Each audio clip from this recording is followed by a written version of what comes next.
Kyle Kirkwood, you're making a habit of doing big things as a rookie.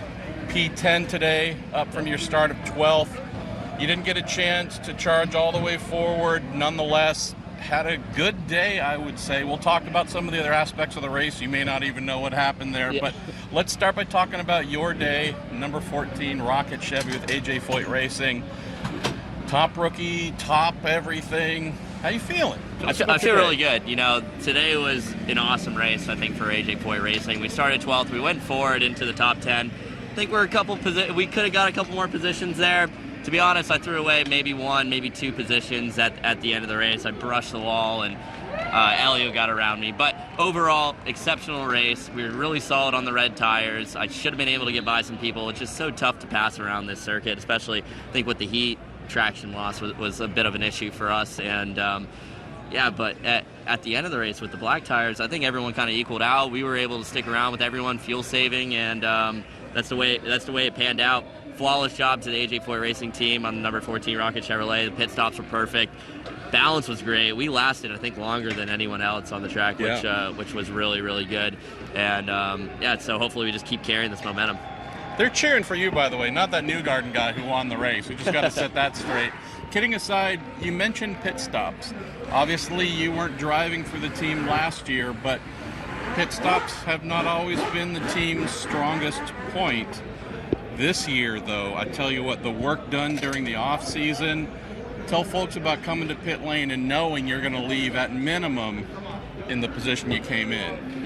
Yeah, I know. So the pit stops have been awesome from the team. Right now we got DDA, who's our new crew chief, which, if you know DDA, there's an article written about him. Who was that article written by? I don't know. We've all written about him. He's the best. He is literally an absolute legend, and he has kind of taken the team, or my car team, I guess you could say, into his own arms, and he has positioned them absolutely perfectly.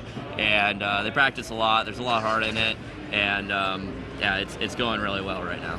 Let's talk about restarts. So, knowing that, again, you weren't watching the TVs, but you're actually doing the driving part. First part of the race, gotta admit, man, wasn't a lot there. It was pretty boring. We had Colton out running hard. Coming into that first pit stop, though, a little bit slow for him. Hello, Newgarden cycled in front of him. He's running P3. He makes a mistake, crashes, takes himself out, and we have a chance for another restart. Tell me about you, restarts and opportunities, knowing that the first two races for you so far this year, a lot of potential shown, but not necessarily the finishes you wanted. Are you trying to be calculated on those restarts of not potentially taking yourself out? Yeah, you know, I mean, even on the restart, I still push it like hell when I go out there, man. It's the restarts here. You can't do as much as you can at Texas. It's not like you're gonna be flat for the first lap. you got to try and get off this last corner here, and then there's a massive accordion effect. So it's really tough to get around people on restarts. So I'm just playing it calculated, hoping for somebody to make a mistake, but when the talent's this deep, no one really makes mistakes, and if you see it, it's very, very rare, and it costs you really big in this series. So fortunately, I guess for them, but unfortunately for me, there was no mistakes made ahead of me, and I couldn't gain any positions on the restarts.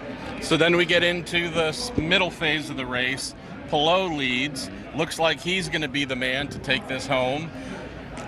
And then we get to Joseph Newgarden and Team Penske doing amazing work on pit lane. Joseph, have to say, his in-laps, I mean his out-laps as well, but his in-laps were crucial today to his advancement. And we come into the final stage of the race, running to the checkered flag, and Joseph's in the lead. So we go from Andretti, no. Ganassi, no. And Team Penske now 3 in a row. Joseph 2 in a row. You're still fighting. Looking at some of the names you're fighting with, you've got Indy 500 winner and Helio Castroneves there. Tell us about the close of your race and some of those you were trying to hunt down. Yeah, so I mean, the close of our race, we obviously had a couple cautions there, and we ended under caution, unfortunately, but I don't think anything would have really changed. It didn't change the outcome. But yeah, the end of a race, I think might have been P9. Yeah. I think I was running P9, and I actually made a substantial mistake going into turn 8. Locked the rear on entry, got a little wide, got into the marbles, and at the end of the race today, the marbles were horrendous out wide. Wow. So we got wide up to turn 8, and then it was just, I was going so slow and just bumped into the wall, and I actually thought we had damage. I was going down that back straight, and car was wiggling around on me, but that was just from the marbles. That was solely from the marbles, and the car actually ended up being fine, and we ran the rest of the race and ran reasonably quick, and I tried to get around Elio again, but I just couldn't do it. So why don't we finish here, Kyle, talking about moving on. Got a little bit of time, but we're going to be going to Indianapolis Motor Speedway here, 10 days or so from now, the Indy Open test, then to Barber. Yep. Tell us what you're looking forward to about Indianapolis, going 230 plus miles an hour in your hot rod, and then to our first natural terrain road course of the season, which I got to believe you're salivating over. Yeah, I love street courses. I think it's really cool that we started off our 2 slower courses at street courses. So that's been a lot of fun. But man, I'm so looking forward to Indianapolis. I have yet to drive around the Speedway. I've been there how many times and how many years. I've watched them go around, and I haven't done it yet. So wow. I am so looking forward to it. And the Texas, actually when I was younger, I wasn't a massive fan of oval racing. But as I went through the road to Indy, I found out how technical it is and how awesome it is to drive. And Texas was just another one where I was just over the moon on speedway racing now. So, I mean, my heart has grown bigger and bigger for the place as the years have gone, and I'm just ready to get into the seat at Indianapolis and do the proper way around there and get some laps around 230. I love it. All right, Kyle Kirkwood, he continues to impress everybody here.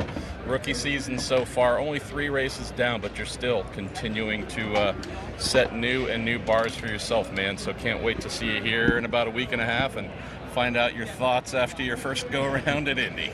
Thank you, Marshall. Appreciate it. All right, brother.